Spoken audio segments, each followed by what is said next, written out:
Hello' everyone, সকলোকে নমস্কাৰ জনাইছোঁ আৰু মোৰ চেনেলৰ এটা নতুন ভিডিঅ'লৈ আপোনালোকক পুনৰবাৰ স্বাগতম জনালোঁ। আজি মই লৈ আহিছোঁ এয়া পকা জলকীয়াৰ আচাৰ, জলকীয়া আৰু নহৰু আচাৰ। তাৰে ৰেচিপিটো আপোনালোকলৈ আগবঢ়াইছোঁ। পকা জলকীয়াখিনি মই ভালদৰে ধুই ল'লোঁ আৰু ধুই লৈ 2 ঘণ্টামান পানীখিনি শুকুৱাকৈ ৰ'দত দি ল'লোঁ। বতাহত শুকুৱালেও হ'ব। আৰু তাৰ পাছত ঠাৰিখিনি ছিঙি লৈছোঁ।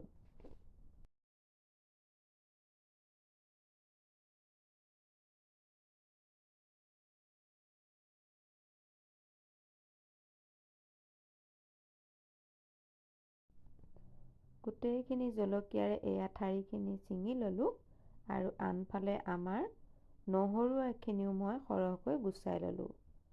নহৰুখিনি যিমানখিনি দিয়া হয় সেইটো নিজৰ ওপৰত কথা।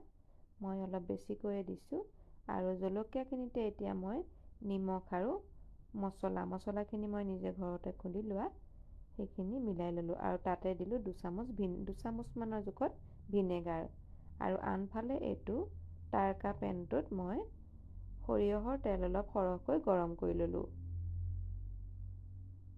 মোৰ ঘৰত খুন্দি লোৱা মছলাখিনিত আছে জিৰা গুটি, ধনিয়া গুটি, আজৱাইন আৰু আপোনাৰ জালুক। সেইখিনি মই গোটেইখিনি ভালদৰে ধুই শুকুৱাই ল'লোঁ। শুকুৱাই লৈ ভাজি লৈ এইদৰে গুড়ি খুন্দি থৈছোঁ। আৰু আনফালে তেলখিনি গৰম হওঁতেই মই এয়া নহৰুখিনিও তেলতে দি দিলোঁ। আৰু নহৰুৰ পৰা যেতিয়া ধুনীয়া গোন্ধটো ওলাব তেতিয়াই গেছৰ ফ্লেমটো বন্ধ কৰি দিম আৰু তেলখিনি নহৰুৰে সৈতে ইয়াত মই এতিয়া বাকি দিলোঁ।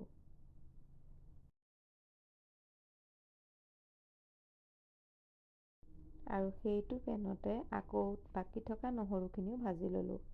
তেল আৰু ইয়াত বেছিকৈ দিয়া নাই, যিহেতু তেল প্ৰথমবাৰতে বেছিকৈ দিলোঁ, সেয়েহে এইখিনিও এয়া ভাজি লৈ জলকীয়াখিনিতে মিলাই দিলোঁ।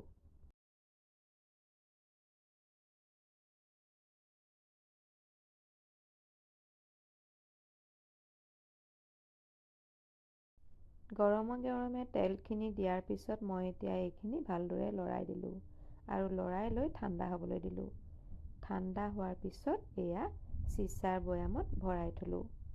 এই আচাৰ আপুনি লগে লগেও খাব পাৰিব আৰু এইদৰে বহু দিনলৈ থৈ দিলেও বেয়া নহয়।